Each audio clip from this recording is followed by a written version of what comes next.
அனைவருக்கும் அன்பு மிகுந்த வணக்கம். செல்வராமாயணம் என்னும் இலக்கண பாடல்களும் இலக்கிய சுவையும் கொண்ட புதிய ராமாயண காவியத்தை புனைய வைத்த என் இறைவன் ராமனை நன்றியுடன் வணங்கி மகிழ்கிறேன். செல்வராமாயணம் பருவம் 3 அயோத்தி பருவம், காலம் 8 பரதன் காலம். மக்கள் துயரத்தை தாங்காத தந்தையை போன்றவன் நீ என்று மக்கள் அறியும்படி நீ உணர்த்துவாய் என்று பரதனிடம் கேட்ட சான்றோர். பாடல் எண் 1017.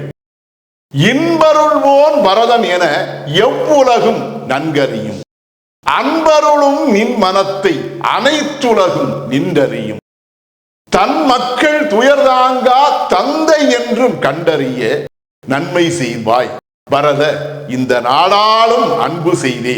இதுவே 1017வது பாடல். இந்த பாடலுக்கான விளக்கத்தை காண்போம். இன்பருள்வோன் பரதன் என எவ்வுலகும் நன்கறியும் என்ற முதல் வரிக்கான விளக்கம். பரதனே, நீ உள்ளத்தால் மிகவும் உயர்ந்தவன்.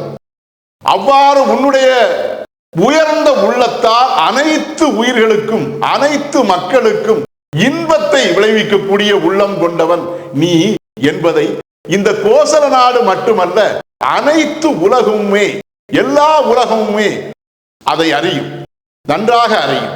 அது மட்டுமன்றி அன்பருளும் நின் மனத்தை அனைத்துலகும் நின்றறியும். உன்னுடைய உள்ளமானது அன்பால் ஆனது.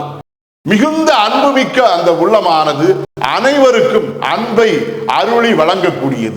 அவ்வாறு அன்பால் விளங்கக்கூடிய உன்னுடைய உயர்ந்த உள்ளத்தை அனைத்து உலகமும் நின்று பார்த்து கண்ணால் பார்த்தறிந்தவாறே நன்றாக அறியும்.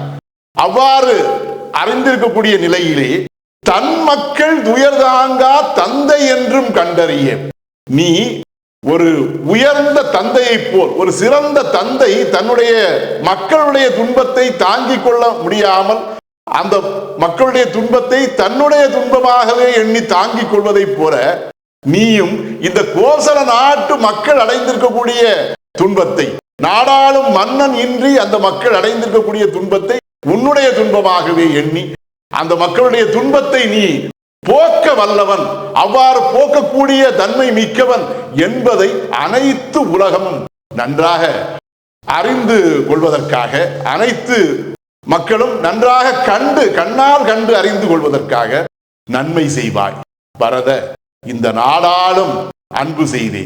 உன்னுடைய உள்ளத்தின் அன்பினை காட்டி அந்த அன்பின் மூலமாக இந்த நாடாளும் பொறுப்பை நீ ஏற்றுக்கொண்டு மக்களுக்கு, இந்த நாட்டுக்கு நீ நன்மையை செய்வாய் என்று சான்றோர் பெருமக்கள் பரதனிடம் அன்போடு கேட்டுக்கொண்டனர்.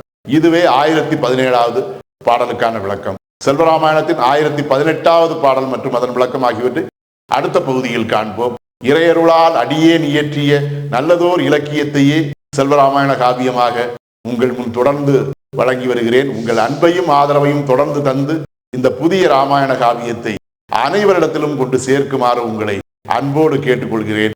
அனைவருக்கும் நன்றி, வணக்கம்.